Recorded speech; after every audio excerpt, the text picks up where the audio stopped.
Sa pagbababuyan, ang anemia ay isang mapait na katotohanan. Kaya napakahalaga ding tuunan ng pansin ang pagbibigay ng proteksyon sa mga biik.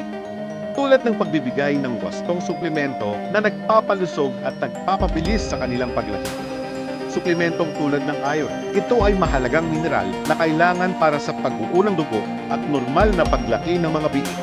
Dahil sa mabilis na paglaki ng mga biik, mataas na rin ang iron needs ng mga ito. Ang bawat biik ay may reserbang 40 mg ng iron sa katawan sa oras ng kapanganakan. Bukod sa colostrum, nakakakuha rin ito ng dagdag na 1 to 2 mg ng iron kada araw sa gatas ng inahin. Ngunit hindi ito sapat para matugunan ang iron requirements ng mga biik ngayon. Bawat araw ay nababawasan sila ng 10 mg ng iron.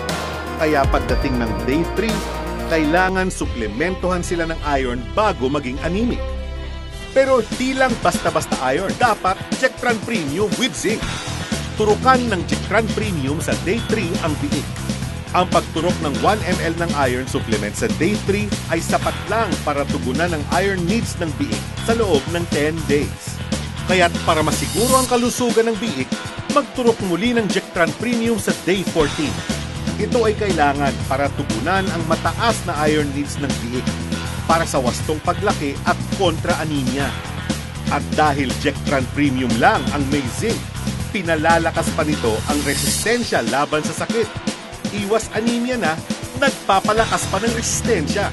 Bukod sa may 100 mg ng pure high-grade iron ang bawat miligram ng Jectran Premium, pinagyaman din ito ng vitamin B12 at mineral na cobalt. Ang mga pinagsamang sangkap na ito ay tumutulong upang mapabilis ang paglaki ng mga biik at maiwasan ang masamang epekto ng anemia. Sa 2 beses na pagturok, sigurado ang biik survivability.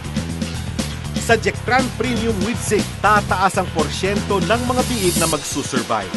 Kaya tataas din ang kita at mapapakinabangan mo. Jectran Premium with Zinc kontra banso, kontra anemia.